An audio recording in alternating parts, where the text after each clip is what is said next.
Hello, hello. Welcome to Make Kind Loud, conversations that turn up the volume. Today, we have my friend Heather Hakes.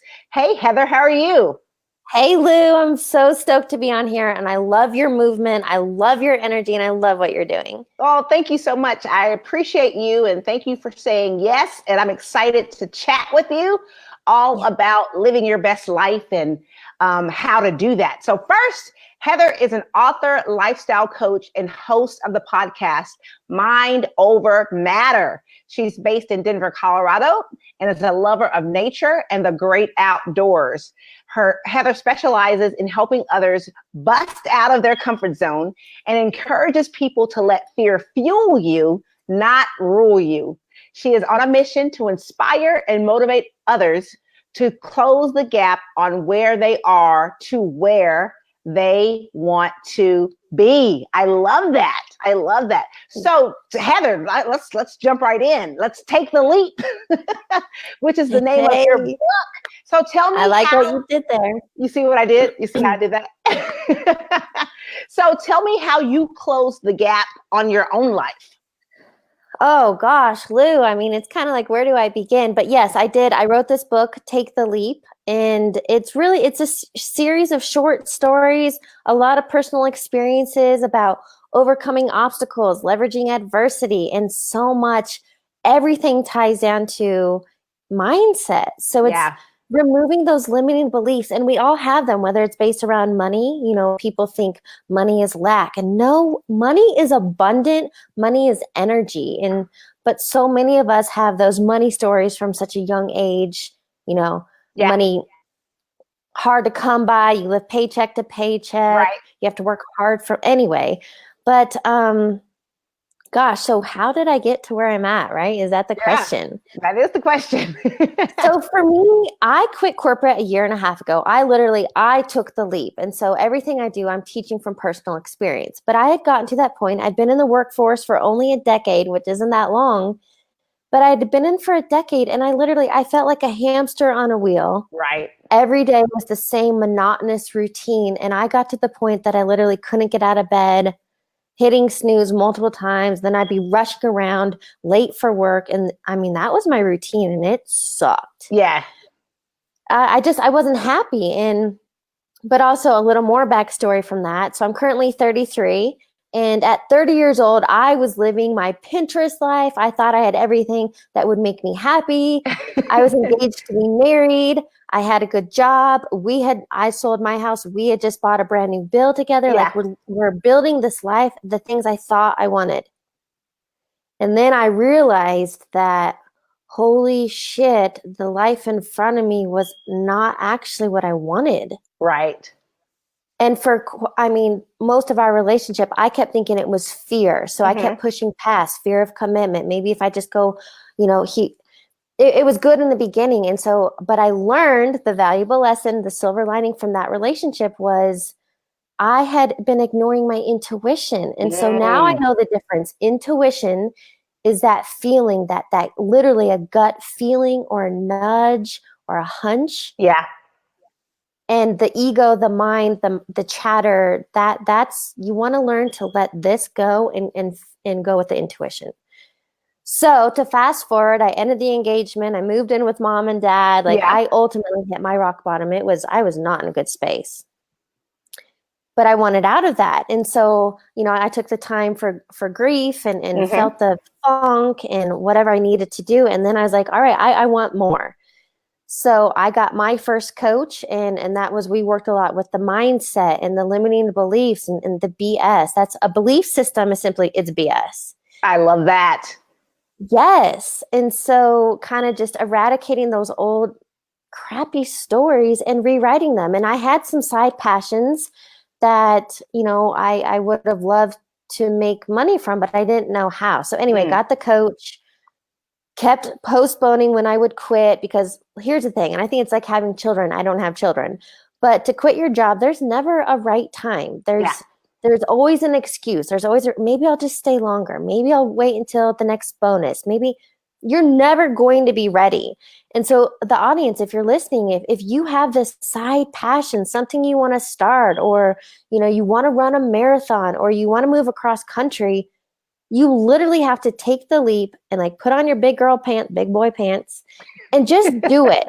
Yeah.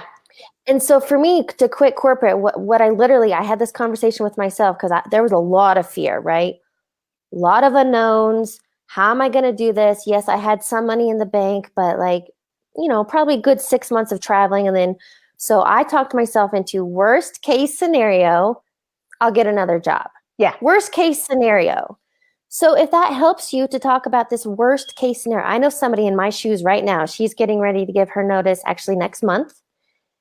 But she's been doing a lot of back work and she's got this side passion she's so stoked about. Yeah. But I think same for her. She's like, worst case scenario, I go out, I at least try. I Right. won't have the regret. No regret. Worst case, I can always get another job. But then here's the thing. Once you quit, and now that I've had the freedom and gone on the travels and the things I've done, you don't want to go back to that comfort. That stability of a paycheck and the ceiling of only being able to make, that's not a way of living, in my opinion. That's living by default. Right. I love that. So how like that, I just love your spirit, and I love how you have definitely taken the leap and how you're living your life and the traveling that you've done. Like my favorite pictures of yours are your feet. I know you, and you are one of the first that commented on that. And then I realized I went back through my phone and I was like, I've been doing this for years. Yeah. And it's literally, like whether I was through a national park or at the edge of Portugal, the most western point in Europe, wherever it may be, I take the Heather pose. But yeah, my feet, I love it. And you said I should write a whole book on it, but I was like, I'm telling you, like the traveling feet, whatever the name is going to be, you have so much content that you can tell tons of stories of where your feet have been. This is very true. Cool. And so why did you want to travel the world, and why did you want to travel the world and live the life that you're living currently? What I believe it comes down to, it's so many of us are seeking freedom or adventure and excitement. And I believe that people think going to Italy or going to wherever your destination may be, that it's this built up pedestal, amazing experience. And let me tell you, I've had some amazing experiences. I've literally been all over the world. Yeah. And I believe that's why we could talk about vision boards if you're into that. But that's how I got from, here in Colorado to go see all these things. And it's amazing how things line up when you put the intention out there. But I did a lot of the travel solo, and literally wherever you are, wherever you go, there you are.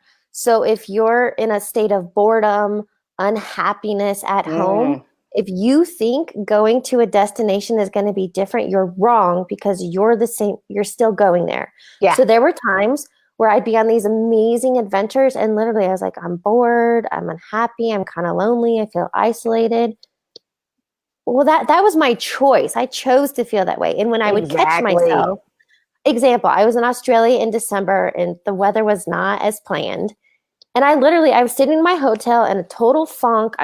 It's raining. I'm at a beach location. I'm supposed to be surfing and on the beach. Right. And I was talking to my mom. She said, Heather, literally go dance in the rain. I was like, damn, mom's got it. I put on my raincoat, in my swimsuit and my cover up. I went down to the beach and I literally arms out. I was so grateful for even being there. Yeah. And I literally danced in the rain. That is amazing. And I love that. And I love that your mom said that and said, hey, okay, it's raining. That's okay. Right. Go dance in it. And you need those people in your life. You need people to call you out on I didn't need someone to be like, oh yeah, Heather, that really sucks. Right. I'm sorry, it's raining. Right. Shut up. Go dance in the rain. Exactly. My friend John just posted, we were talking about the feet pictures. He says the title of the book could be Footnotes. Oh, clever. Isn't that awesome? John, I dig it. I love that. You should, write that down because All right, seriously, girl. that could be a coffee book table. That could be all kinds of stuff. But yeah, so the people that you surround yourself with, like your mom wasn't even having you complaining because you're in Australia. She's like, okay, and Right. so Right. what is your advice for people who don't have that kind of positive support around them? Like, how do they go out and get the positive support? Oh gosh, there's so many options, and especially nowadays with technology. Number one, literally, and Oprah. I'm a big Oprah fan, Yeah. and I can remember watching Oprah since I was fourth grade, so like 8 years old. And I literally remember since I was 8, all the power of a gratitude journal. Yes. And I've been every night before I go to bed, I think of at least 5 things I'm grateful for that day. But when you find yourself in a funk, when you're just having a bad day or in a bad mood, you literally, if you can step back and be like, wow, what am I grateful for right now today? Yes. And you literally shift your perception, you shift your reality into that joy and the gratitude. And then when you can stay, here's the thing, maybe you can't stay in that, but that's the importance. I'm all about a morning routine. So to get up and start your day on a good note, and that positive affirmations and the energy. And when you start on that, the momentum for the day is, that's how you do it. Or you know what, a podcast, listen to inspiring content, turn on a song that just like gets you in that mood. There's so many ways. I agree. And I always say that you are responsible for the energy that you bring to every single situation. So like you were saying earlier, 100%. Like if you're feeling bored or annoyed or whatever, you're responsible for that energy. Like no one can make you feel any way. So yeah, there are going to be times where, people annoy you. Yes. But at the same time, like you just said earlier, it's about choices. You can choose to wallow in that, or you can choose not to. I mean, those are literally the choices. And that's what I talk about, being a victim or a victor. Yes. So many people get wrapped up in the victim mentality. Poor me. Here's what happened to me. That is a choice to play victim. And a lot of people, I know people, and if you're sick a lot, you love the attention you get from playing victim or being sick. Yes. So if you want to change your life and you want to jump into that victor mentality, that's when you realize life is happening for you, not to you. Yes. And I agree with that because, before I made the switch to my kindness journey, I've been on it for about 7 years. A friend of mine was like, what are you getting out of being sarcastic? And I was thinking, what does that mean? I don't even understand that. What do you, and so, yes, you're either comfortable being the victim and you don't want to, try to be better and do better, or you're like, no, I am not letting any of this bother me in my spirit. Yeah. So, and a lot of it, what I'm thinking about right now, because New Year's resolutions, which I'm not into, I'm all about creating results, not or even I like to think of years. I have themes for my year, not resolutions. Yes. But those people that put on a lot of weight, maybe they're like, oh, it's baby weight. If your baby is 3 years old, that's not baby weight, right? And so it's people that get so comfortable in their excuses. But really it comes down to, and I think a lot of moms and a lot of givers and empaths, they forget about self-care. Yes. And literally, if you're not taking care of you, it's not selfish, it's necessary. If you're not filling up your own cup, you have nothing to pour over into others. Yes, I totally agree. With that. I read something a couple years ago that said this guy was holding a mug full of coffee, and somebody bumped him, and then the coffee spilled out. And then it said, why did the coffee spill out? And most people were like, because he was bumped. But the answer is because there was coffee in the cup. So if you have joy and love in your cup, that's what you're going to spill over. If you have drama and negativity in your cup, that's what you're going to spill over. So it's not that he got bumped is the reason why the coffee spilled out. The coffee spilled out is because there was coffee in the cup. Oh, Lou, I love that. Yeah. That perfect picture. Yeah. I mean, I think it gives me chills because yes, the bumping made the coffee spill out, but ultimately it was because there was coffee in the cup. So the question is, what do you have in your cup? What are you filling Yes. yourself with? So, and I know you have a podcast, and tell us about that.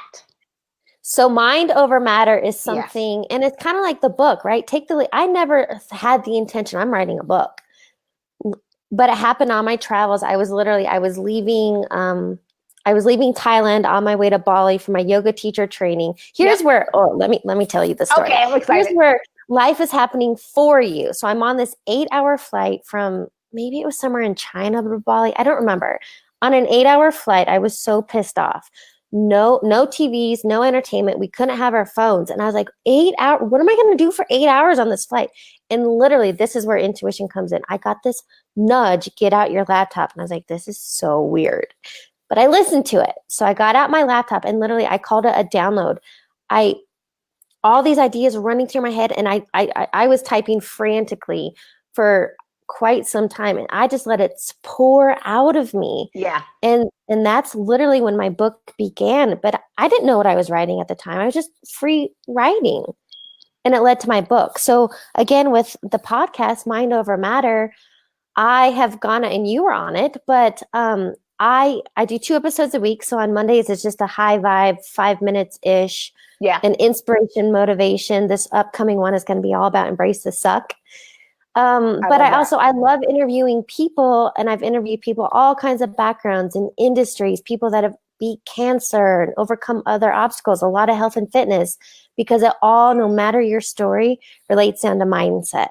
Yes. And that's what I love to share. And that's what I'm pushing out is it's a choice.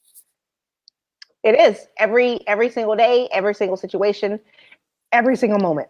Excuse me, is a choice, and how you decide to, which direction you decide to take is totally up to you and no one else. And so I love that. And yeah, your podcast is amazing.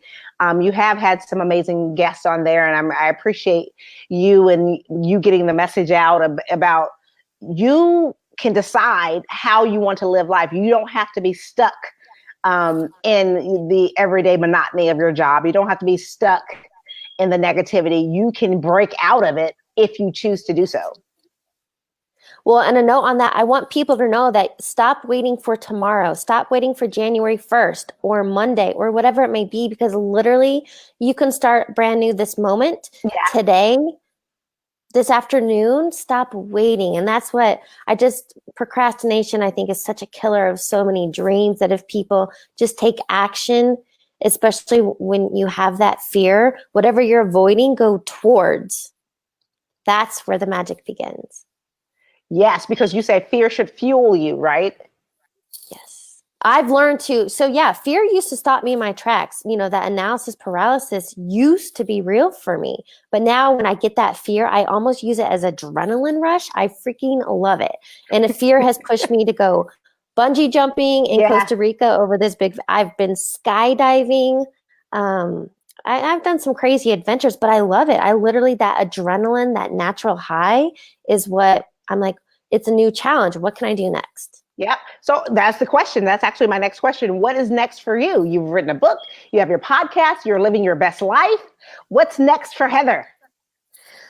Well, I'm currently building some systems and structures in place because I want to be working with people one-on-one. I want small group, intimate group masterminds to help propel people forward. I'm actually working on my second book as we speak. And it's just, I'm continuing to put myself out there and network, and I want to ultimately reach the masses. Yeah. Well, you're on the right track. And I mean, the sky is not the limit because you have already busted through that. I mean, your trajectory is up. And I love it. And I love that you're sharing your life with us as you go, and just an inspiration to see that it is possible to break out of the monotony and to take the leap, because it is mind over matter. And once you make that decision, then there you have it. And so I think I love you. I think you're amazing. And I just want you to keep doing exactly what you're doing, because you inspire me every single day. Thanks, Lou. And you know what? Whatever you see in others, good or bad, is a direct reflection of yourself. So that means, girl, keep doing you. And I cannot wait to see you on Ellen doing the dance. Hey, yes, for sure. Ellen and I are going to be dancing sometime very soon. So I'm excited. Thank you so much. So from my heart to yours, this has been Heather Hakes on Make Kind Loud, conversations that turn up the volume. Thank you very much, Heather, for coming on. I appreciate you and your heart. Keep spreading the love and the joy that you do, and just keep inspiring people by living your best life. And we appreciate Heather for taking the time out to talk to us. If you guys have any questions, comments, or anything for Heather, her links will be in the comments, but follow her. She is doing amazing things. And we will see you next week on the next episode of Make Kind Loud. Thanks again, Heather. I appreciate it. Thanks, Lou.